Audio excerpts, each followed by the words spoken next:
Hello and welcome back to the channel. But firstly, if you're new to my channel, hit that red subscribe button. Come read along with us. We're reading the Bible from cover to cover, Genesis to Revelation. All right, 1,189 chapters. You do the math, how long that's going to take. I don't know, every day reading. Also share this video with everybody you know. Hit the notification bell, notify everybody. All right, this is the Church of God's Covenant. It's daily scripture Bible reading.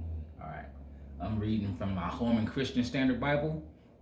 You can break out your Amplified, your NIV, King James, whichever version you have. Follow along with us. We're at Genesis chapter 33 right now. All right, let's begin. Now Jacob looked up and saw Esau coming toward him with 400 men. So he divided the children among Leah, Rachel, and the two female slaves.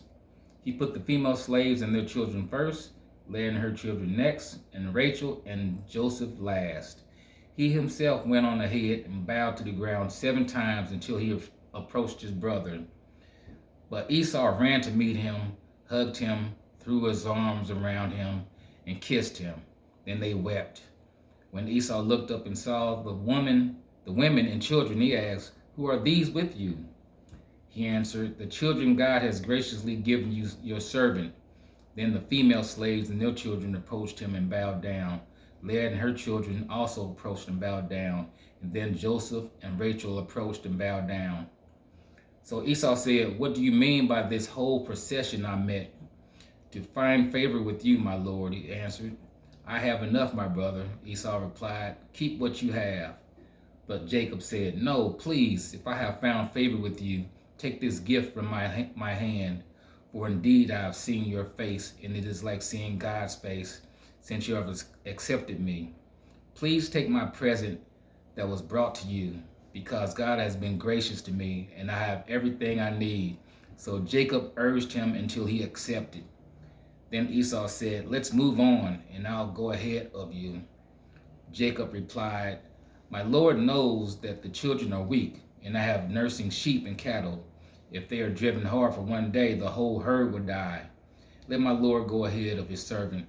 I will continue on slowly, at a pace suited to the livestock and the children, until I come to my Lord at Seir." Esau said, "Let me leave some of my people with you." But he replied, "Why do that? Please indulge me, my Lord."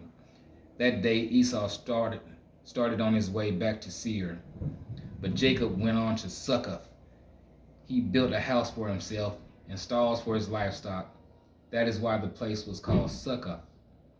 After Jacob came from Padanaram,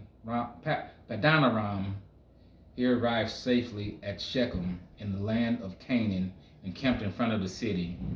He purchased a section of the field where he had pitched his tent from the sons of Hamor, Shechem's father, for 100 quissats, and he set up an altar there and called it God, the God of Israel.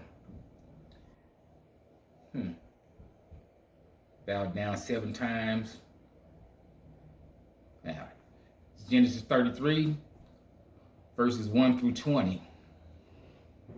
Give me a comment about what you think about this chapter here. Jacob finally meeting his brother, bowing down to him, rekindling old flames, bearing everything that was old. All right, we're off to Genesis chapter 34 tomorrow. May God be with you.